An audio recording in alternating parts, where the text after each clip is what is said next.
नमस्कार दोस्तों आज है 14 जनवरी 2023 और आज हम बात करेंगे एचडीएफसी शेयर के बारे में। एचडीएफसी बैंक नहीं है, एचडीएफसी जो प्योर एचडीएफसी है उस शेयर के बारे में हम बात करेंगे।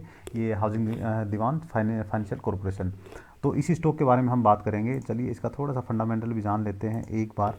और आपको मैंने पहले भी इसके लेवल दिए हुए हैं। ये है हाउसिंग दीवान फाइनेंशियल कॉरपोरेशन लिमिटेड, पूरा नाम है। ये holding company engage in financial by way of loans of the purchase और कंस्ट्रक्शन और residential houses commercial real estate and certain other purpose in India. बहुत ही अच्छा स्टॉक है। एक महीने में माइनस में रिटर्न दिए हैं, एक साल में भी माइनस में रिटर्न दिए हैं।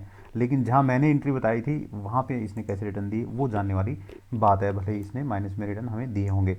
दोस्तों एक वीडियो मैंने डाला था 13 जुलाई 2022 का वीडियो है ये वाला। एचडीएफसी यहाँ पे देखिए, HDFC share latest news, HDFC share analysis, stock analysis. तो ये तो ठीक है, इसके ऐसे नाम डालने पड़ते हैं। लेटेस्ट न्यूज़ यूज कुछ नहीं होता, ये खाली कि ज़्यादातर लोगों के पास पहुँचे इसलिए डालना पड़ता, आपको पता होगा। तो ये जो है एचडीएफसी का जो मैंने लेवल दिए थे, ये आप एक बार सुन लीजिए मैंने क्या कहा था, और उसके बाद में मैं आगे का बताऊंगा कि अब आगे आपने क्या करना है। यहाँ पे एक एंट्री लेना दोस्तों, नीचे में आता है एवरेज करना, फिर एवरेज करना, जो कि मैंने पिछले वाले अभी जो 2 मिनट। देखो मैंने बताया यहाँ पे एंट्री लेना, मतलब कि 2008 पे था ये उस दिन, 13 जुलाई 2022 को ये 2008 पे था ये। चलिए 13 जुलाई 2022 को हम चलते हैं इसके ऊपर में, यहाँ से हमें पता लगेगा 13 जुलाई 2022, ये आ गया अगस्त, ये आ गया 20, 17, 18, ये आ गया 13 जुलाई 2022।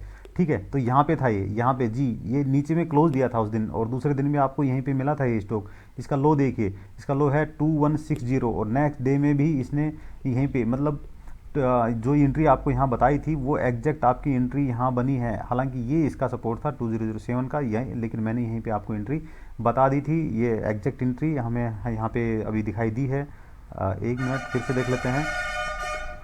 एक एग्जैक्ट एंट्री आपकी जो है 13 जुलाई को या 14 जुलाई को आपकी यहाँ पे बन गई है 2160 पे। आपने सुन लिया होगा। ये गाड़ियाँ भी थोड़ी डिस्टर्ब कर रही हैं, सॉरी। तो यहाँ पे एंट्री लेने के बाद में आपका टारगेट ओपन था। वीडियो में मैंने क्लियर बताया है, अब पूरा सुना करके यहाँ पे मैं टाइम वेस्ट नहीं करूँगा। यहाँ पे आगे भी मैंने बताया, थोड़ा चाहें तो आप सुन सकते हैं। पहले एक स्टॉक में मैंने बताया है कि किस प्रकार से भारतीय एयरटेल में आपके टारगेट और स्टॉक आपके टारगेट हिट हुए हैं, तो इस प्रकार से आप उसमें ट्रेडिंग कर सकते हैं। दोस्तों इसके अंदर जो टारगेट होगा वो ये होगा, ठीक है, 2683 का इसमें जी सुना आपने दोस्तों, 2683 का आपका पहला टारगेट है, 2683 का। अब आप देखिए 13 जुलाई के बाद 2683 आया कि नहीं आया है। ये देखिए यहाँ पे एंट्री 2100 पे, और 2683 कितना बड़ा टारगेट है, 2683 टारगेट आया है। जी हाँ दोस्तों, ये देखिए। चलिए आपको मैं दिखा देता हूँ।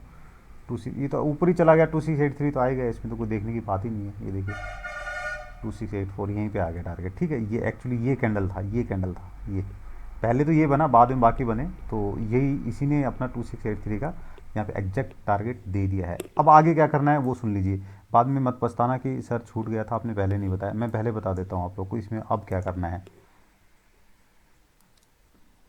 ये लीजिए दोस्तों, इसमें आपका यहाँ पे आ गया है एंट्री का पॉइंट। जी हाँ, यही एंट्री का पॉइंट है, यही। लेकिन इसमें एंट्री कब लेना है वो भी सुन लीजिए।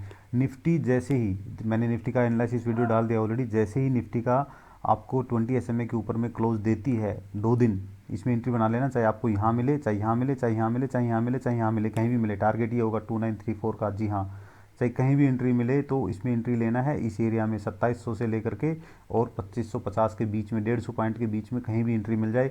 इसके ऊपर मिलती है और निफ्टी 20 SMA के ऊपर में क्लोज कर रही है तो भी आप इसको बाई कर लेना है।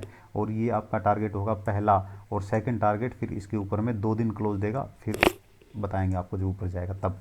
लेकिन पूरा पैसा कभी भी एक जगह नहीं डालना होता। अपनी पॉलिसी है, मतलब अपने रूल हैं, पॉलिसी नहीं अपनी रूल हैं कि जो है हम हमेशा पैसे अपने हिसाब से डालते हैं। तो यहाँ पे जब आप एंट्री लेंगे तो 80% आप यहाँ पे अपना पैसा लगा सकते हैं। 20% रखना है सिर्फ एवरेज के लिए, लेकिन इसी लेवल का वेट करना है, बीच में कहीं भी एवरेज नहीं करना है। इनकेस नीचे आ जाता है तो मेरे ख्याल से एचडीएफसी में आप समझ गए होंगे। कॉल पुट वाले यानी कि फ्यूचर एंड ऑप्शन में जो ट्रेड करते हैं उनके लिए क्या है कि जो भी यहाँ पे कॉल बाई कर रहे हैं, यहाँ पे जाने के बाद में कॉल बाई करेंगे, कम से कम 100 पॉइंट ऊपर की आपकी जो है कॉल आपने सेल कर देनी है। ठीक है, ये हमारा रूल है। यदि पुट में यदि आता है, पुट में यदि आप नीचे की ओर मान लो ट्रेड करते हैं, 2500 की आप पुट बाई की है तो 2400 की पुट आपने सेल कर देनी है, या 50 पॉइंट दूर की सेल कर देनी है। वो अपने हिसाब से देख लेना, एटलीस्ट उसके आधे रेट की सेल, 50% की सेल करना है। ठीक है, कैसे, मान लो कि आज यहाँ पे एचडीएफसी, यहाँ मैं सब कुछ कवर कर दे रहा हूँ आप लोग के लिए।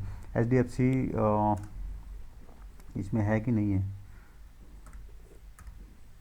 2500, मान लो 2500 की मैं पुट बाई करता हूँ, ठीक है, 2500 की, तो पुट का रेट कितना है, 4 रुपया है, ओके।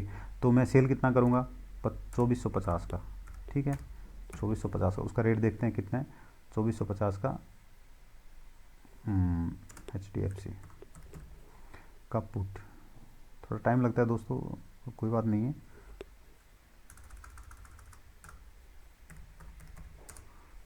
₹2450 का है कि नहीं रेंज में, HDFC 2440 का है, ठीक है, 2440 का ले लेते हैं। 2440 की जनवरी की पुट कहाँ है,